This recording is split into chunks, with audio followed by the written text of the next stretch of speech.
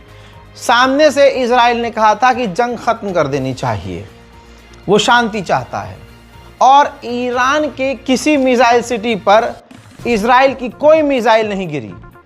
Israel की मिसाइलें जो गिरी थी हमारे ट्रक लॉन्चर पर, यानी मिसाइल जो होती है जो ट्रक से लॉन्च होती है, ऐसे ट्रकों पर इजराइल की मिसाइल गिरी थी, ना कि हमारे किसी मिसाइल सिटी पर। IAEA के चीफ ने कहा है कि ईरान हमारे कंसर्न को लेकर जवाब दे। 400 किलोग्राम यूरेनियम कहाँ है, उससे जुड़ी हुई जो हमारी मुसीबतें हैं, टेंशन्स हैं, उनको क्लियर करे, दूर करे।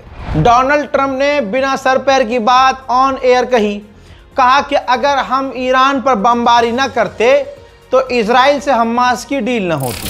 He was a mastermind who did a lot of bad things. He's the father of the roadside bomb that would blow up, and most of the people are great patriots, are great soldiers that you see without arms, legs, and lots of problems. He was the one. That was his way of saying we don't like you too much, and affected a lot of people. That started one. But I think very big was recently with the taking out of the nuclear weapon from Iran. When we blew those beautiful B-2 bombers, when they went into Iran airspace and they came out unscathed. I mean, the whole thing was the most beautiful military operation. They flew for 37 hours. We had everything. And they went into that and they bombed the hell out of it. And when we destroyed their nuclear capability, they no longer became the bully of the Middle East. वहीं caption सी के अंदर Iran और Azerbaijan की navy खतरनाक drill करने की तैयारी में है। नेतन्याहू ने कहा कि कुछ पेजर को टेस्ट करने के लिए, जांच करने के लिए उसकी कुछ पेजर हसन नसरुल्लाह ने, हिजबुल्लाह ने ईरान भेजे थे। जैसे ही हमें पता चला तो हमने उसको यानी डीएक्टिवेट कर दिया था, पता नहीं चला फिर किसी को उसका। इसके बाद उन्होंने कहा कि ईरान से अभी भी धमकी भरा खेल चल रहा है, हमको धमकियां दी जा रही हैं, लिहाजा इजराइल की आंखें पूरी तरह से ईरान पर फिक्स हैं और ज़रूरत पड़ने पर दोबारा हम कार्रवाई करेंगे। ईरान के डिफेंस मिनिस्टर ने कहा है कि जो IAEA से डील हुई थी अब उसका कोई मतलब नहीं है। UN की पाबंदियों के बाद अब IAEA से सारी बात ख़त्म है, हम उससे कोई बात नहीं करेंगे। चाचा ये बात तो मैंने ही बहुत पहले कह दी थी जब आप लोग जा रहे थे कि हम IAEA से डील करने जा रहे हैं। ये बात तो रज़ा गराफ़ी ने पहले बोल दी थी कि बात ना कीजिएगा, ये कुत्ते के दुम हैं, लेकिन आपने सुनी नहीं। लेकिन अब वही बात कर रहे हैं आप जो बात पहले कही गई थी।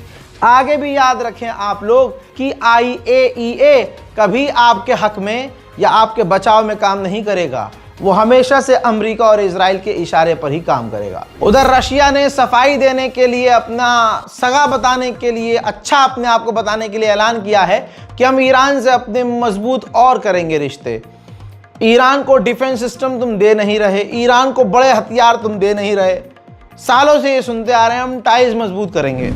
ईरान की हैकिंग कैपेबिलिटीज़ आप देखिए, जो इजराइल के ऑफिशियल हैं, जो कमांडर हैं, सेना वाले हैं या इंटेलिजेंस से जुड़े हुए हैं, वो ऑटोमेटिकली ईरान के व्हाट्सएप ग्रुप में ज्वाइन हो जा रहे हैं। सोचिए अगर आप फ़ोन खोलें और आप फ़ोन खोलते देखें कि 50-60 व्हाट्सएप ग्रुप हैं और उसके अंदर आप ऐड हो चुके हैं, तो आपको कैसा लगेगा? ऐसा ही इजराइल के अधिकारियों को फ़िलहाल कुछ फील हो रहा है। ईरान के व्हाट्सएप ग्रुप में अचानक वो ऐड हो जा रहे हैं जिसके ज़रिए उनकी जासूसी भी कर ली जा रही है। अब इजराइल की इंटेलिजेंस ने तमाम ऑफिशियल्स को वार्निंग जारी की है कि संभल कर रहिए, सतर्क रहिए, ईरान की हैकिंग कैपेबिलिटीज खतरनाक है। दूसरी तरफ ईरान ने एक और जासूस को, जो ईरानी था लेकिन इजराइल के लिए जासूसी कर रहा था, बिना देरी किए गिरफ्तार करके कोर्ट में पेश करके सीधा उसको फांसी पर लटका दिया। हजरात, कहीं ना कहीं ईरान का दोगलापन भी नजर आता है और ईरानियों का दोगलापन नजर आता है। ईरान के supreme leader Ayatollah Syed Ali खामनाई को आप जानते हैं, जानते ही होंगे। उनके जो पर्सनल एडवाइजर हैं अली शमखानी, हजरात वो सुप्रीम लीडर के करीबी हैं। यह आदमी दुनिया से भले ही जीता हो, ये पूर्व ईरान का डिफेंस मिनिस्टर रह चुका है अली शमखानी, और अब सुप्रीम लीडर का एडवाइजर है। तो अली शमखानी दुनिया से जीते डिफेंस मिनिस्टर रहते हुए ईरान के, और इजराइल को हिला कर रखा। अभी तक वो बड़े फैसले में हैं और बड़े फैसले लेते हैं मिलकर ईरान के सुप्रीम लीडर के साथ। लेकिन जो आदमी कहीं नहीं हारा, अपनी औलाद से हारता है। जरा ये देखिए जो इस समय चर्चा का विषय है, ये वीडियो है उनकी बेटी की शादी का, जो IRGC रिजीम के SNSC सेक्रेटरी अली शमखानी है। भाई इनकी बेटी है, इनकी बेटी की शादी किस तरह से हुई है आप देखिए, बिल्कुल वेस्टर्न स्टाइल में हुई है। जो शादी है ये ईरान में, ईरानियों की शादी ऐसे नहीं होती है, याद रखिएगा। ईरानी लड़कियों की, ईरानी बच्चियों की शादियां ऐसे नहीं होती हैं। लेकिन सुप्रीम लीडर ऑफ ईरान के जो एडवाइज़र हैं अली शमखानी, उनकी बेटी की शादी यहूदी स्टाइल, ईसाई स्टाइल में हुई है, गैर इस्लामी अंदाज में हुई है। अब आदमी करे तो क्या करे। अभी कुछ ही वक्त पहले ईरान ने जो ये बुरखा वाला सिस्टम था वो ख़त्म कर दिया कि अब जिसको जैसे रहना है वैसे रहो, जिसको हिजाब करना है करो, जिसको हिजाब नहीं करना है ना करो। तो ये चीज़ मेरे खुद पल्ले नहीं पड़ रही है। इस वीडियो को शेयर कीजिएगा। ये भी एक बात हकीकत है, हो सकता है लड़की की लव मैरिज हो सकता है लड़की की जिद हो, क्योंकि वो बाप, जो बाप दुनिया के आगे नहीं झुकता, औलाद के आगे झुक ही जाता है। दूसरी तरफ इजराइल ने लेबनान पर बड़े हमले किए हैं।